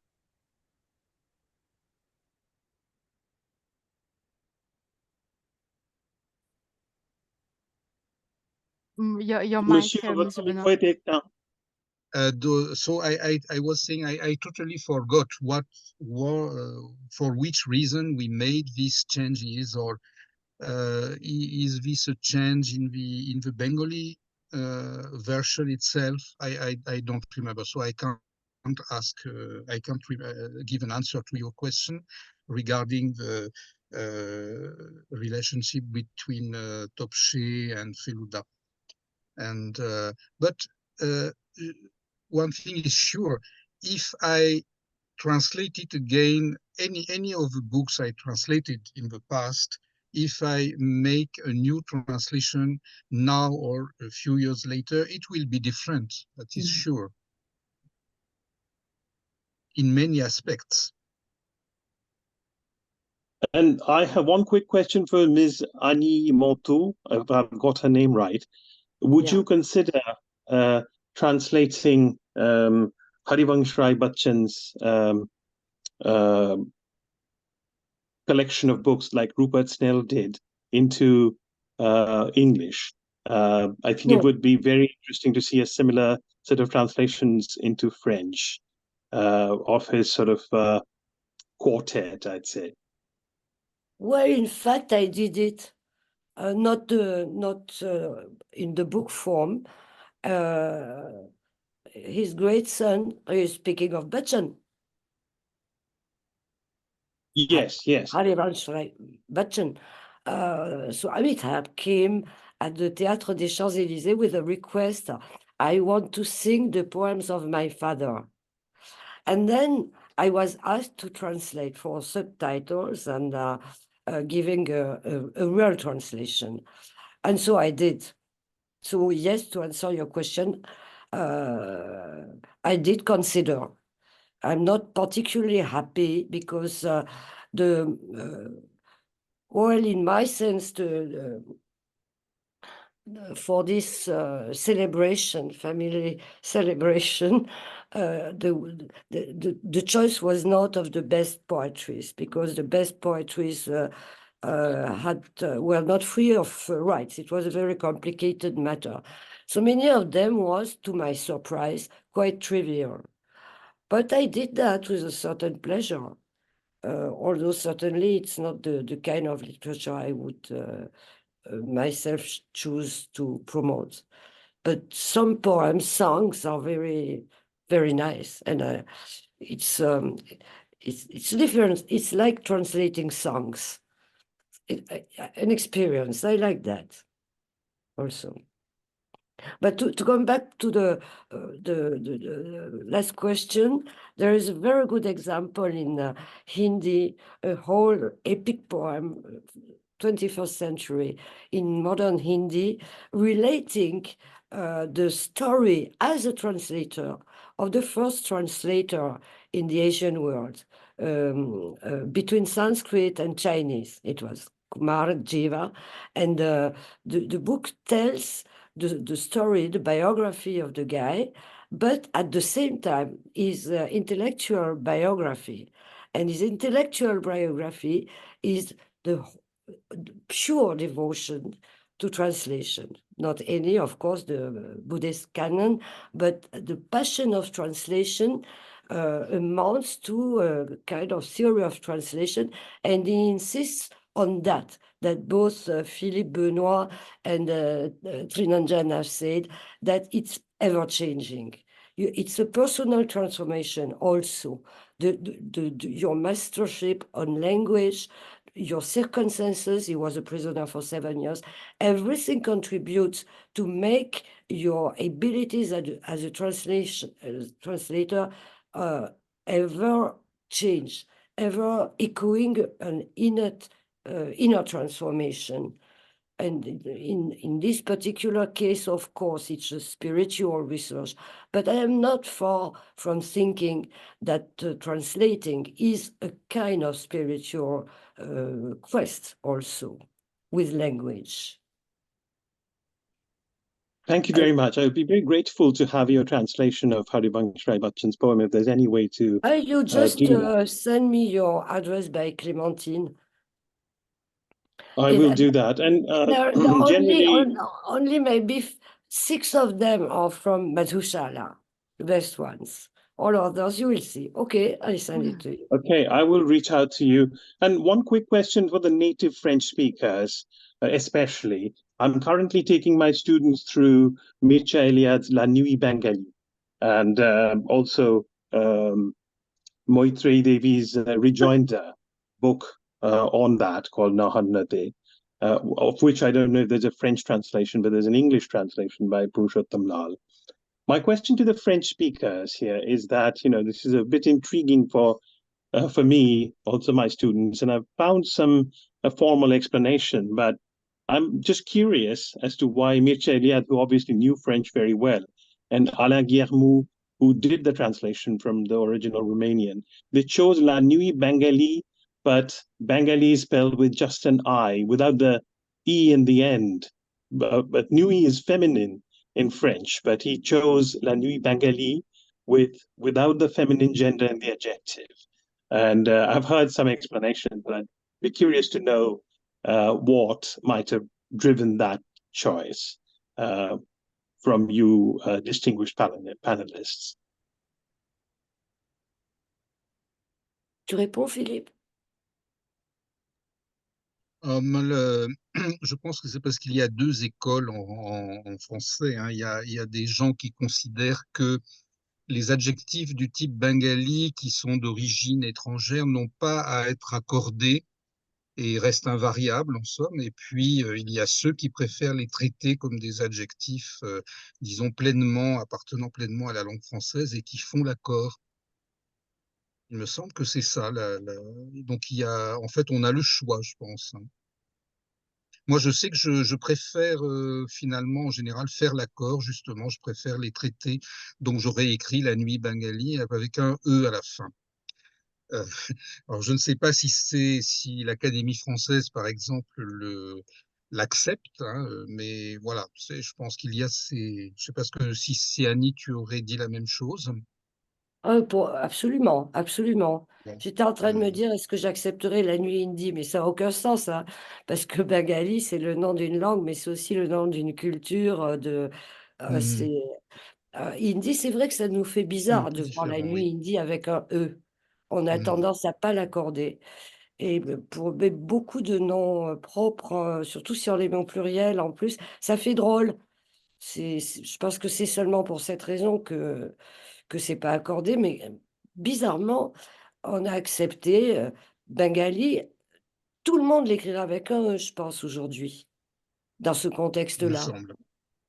Mais on continue à dire j'étudie le bengali. Voyez? C'est.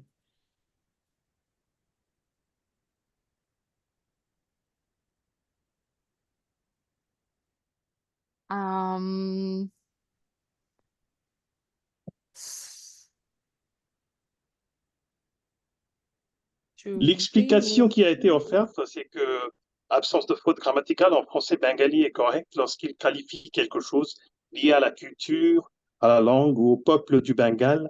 Par contre, bengali avec un E serait utilisé pour qualifier quelque chose de la région du Bengale, comme la nature, les paysages. En choisissant bengali sans E, Eliade oriente l'attention du lecteur vers l'aspect culturel et humain plutôt que simplement géographique. Est-ce que vous acceptez cette explication? Pas du tout, personnellement, hein. Je vois pas en quoi le paysage, par exemple, serait exclu de la fabrique, si je peux dire, de la culture, de la genèse de l'humanité bengali. C'est personnellement, voilà. Alors, vous nous demandez maintenant, Oui, Philippe. moi non plus, ça me paraît une explication un peu vraiment très compliquée, très alambiquée. Voilà, alors que vraiment qui complique plus qu'elle ne résout quelque chose, je trouve.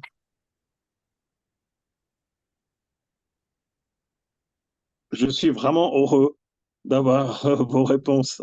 Je vais partager avec mes élèves parce que ça a été vraiment difficile à expliquer pour moi. Thank you, Mr. Shannal. We will take the next question. I believe it is more apt for Trinanjan sir. Shayan is asking that whether there are any opportunities to take French to Bengali translation as a profession nowadays. French to Bengali? No.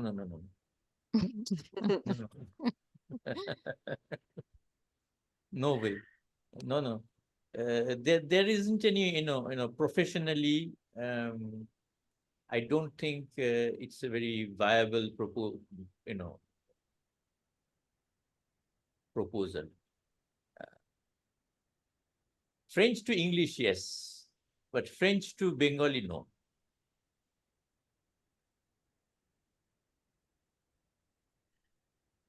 Anunna is asking to find an equivalence in translation, sometimes very difficult. Then is there any other way, and also how to translate so that it doesn't look like a translated text, rather it seems like it's written in the receiver's language?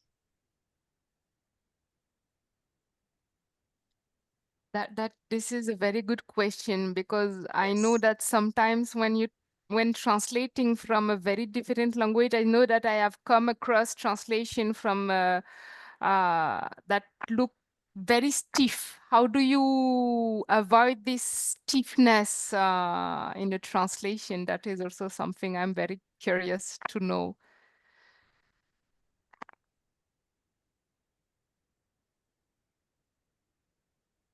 I think it is a destiny when it is becoming stiff.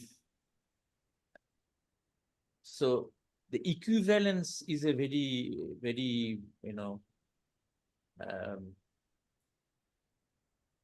for example, how do I explain? Between two words, perfect equivalence will never get. Maybe in some context they will be equivalent. In some other context they will be not. They will not be equivalent. So finding a perfect translation is an illusion. Perfect translation does not. That is actually an appropriation. It's not a translation. Mm-hmm. It's an appropriation. You're trying to, appropriate the text in your own, you reduce the text in your own terms. It's a reductionist approach, and it is absolutely, I think it's absolutely, it should be avoided and it should be countered. I am against it.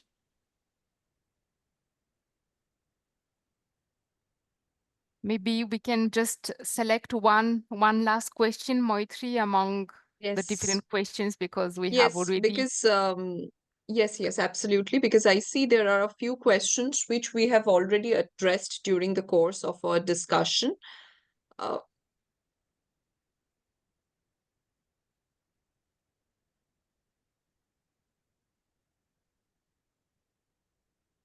Moitri, Yes. if you permit me, I can add something with Trinanjan. Absolutely, ma'am. As he said, exact translation is almost impossible if it is not exceptional. I can give you an example. Blow gently over my garden the wind of the southern sea. In the hour my love cometh and calleth me. Translated by Tagore. চুমিয়া যেও তুমি আমারও বনভূমি দক্ষিণ সাগরের সমীরণ যে শুভ ক্ষণে মম আসিবে প্রিয়তম ডাকিবে নাম ধরে অকারণ. It is word to word translation. It is a poetry and it is Bengali. But you need someone like Tagore to translate it.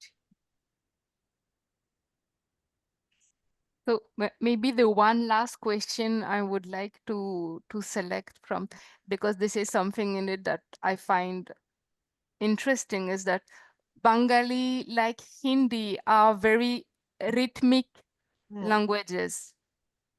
So when you hear them, there is a very specific musicality to it. So as such, to poetry translation is something quite difficult. I mean, how do you manage when there is such a musical difference between two languages? So Just to mention, I believe Shuhotro has asked this question. Yes, Mr. this is the Shuhotro question Palit, that I, yes. yes, thank you for mentioning the name, Maitri. Bon, I have faced, yes, Mr. Benoît. Mm-hmm.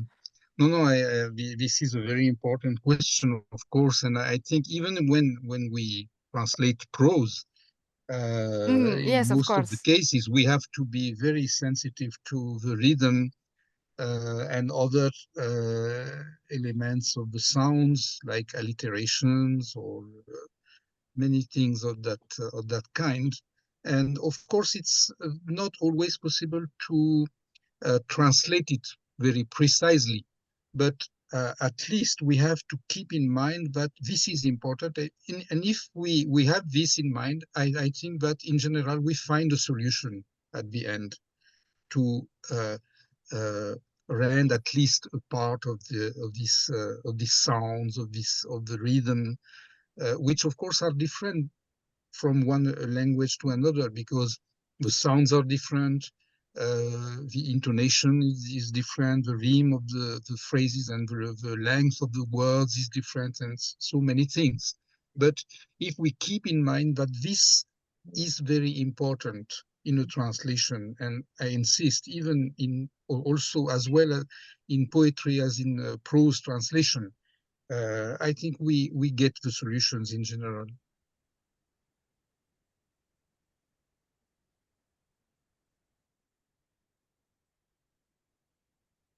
Thank you so much.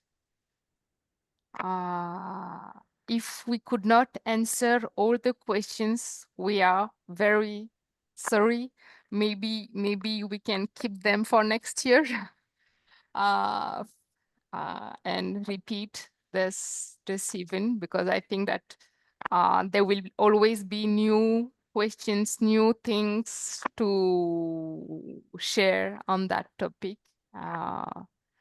And we would be very happy Alliance Française would be very happy to provide a platform in order to have such a discussion again. Moitri, I let you have le mot de la fin.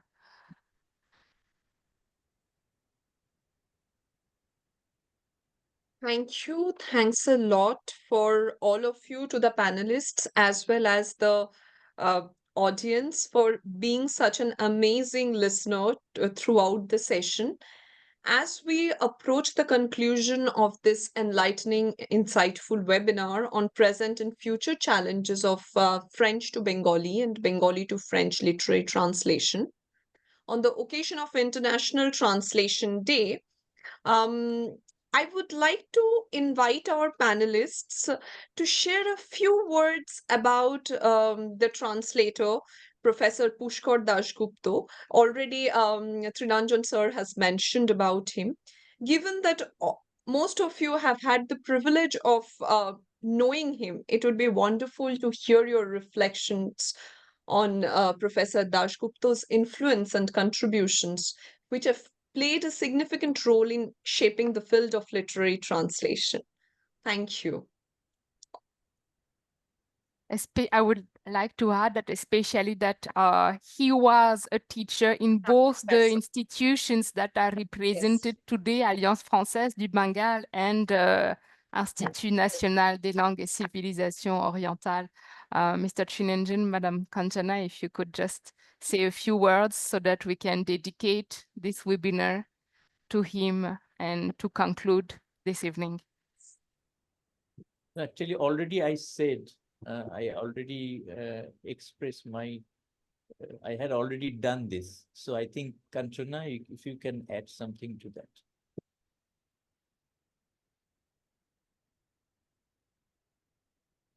You know, Trinanjan, we are contemporary. So we had the same Pushkarda with his flamboyance, with his satirical point of view. He was one of his kind. He was one of his kind. So what we have become, at least I think what we have become is because of him. If I know a little bit of French literature, it's because of him. And I remember, I can share with you a single episode. One day he was in the dictée. You know, at the time, at our time, there was a dictée in the class. He was giving us a dictée. C'est à la morgue. On l'a transporté, me dit-on. You can well imagine what it is. I was so surprised, and then I found he has translated Jivanananda in French, and it was so appropriate and so catchy. Pushkarda is a legend for us. Pushkarda, he is something, what we call guru. He wanted to be a guru, and he is really a guru. What we have learned, it's because of him. I also wanted to add something on Pushkota because as a student of Trinanjan Chakraborty, who was actually my mentor to learn French in Alios, and after that I traveled to France. So Pushkota, I met him not as my teacher, but he was someone who really encouraged us and also me because I was part of his uh, association that time called Polyphony. So we used to organize conferences and gatherings, meetings. So I remember having worked with his group called Polyphony, which he had initiated. So way back in 97, 98. So he had played a major role, in actually encouraging me to learn French. After that, of course, we had Trinanjan sir as our professor, as a teacher. So really, Pushkota was someone we were so amazed to see him because he could speak in so many languages, with so much of ease. And I don't know how he managed. Uh, having lost him is a great loss for us. So I just wanted to add this. And I have a question particularly for Tiranjanda and also to Kanchanadi, because I know them for the last, 25 years or even more. So I have been working as a technical translator, interpreter, conference interpreter for many years now, more than 18, 19, 20 years. So I have been approached recently by some of the houses to work on literary translation. Even though I have my passion for language and literature, but I'm not a very well-read, person when it comes to literature. So I was just wondering whether it would be very difficult for me to translate, to do literary translation because I have been working as conference interpreter. So how difficult would it be for someone who has really worked in hardcore technical translation as well as conference interpretation to work in the literary translation? Because I'm going to debut in this field very soon. So if you can, just help me with some suggestions.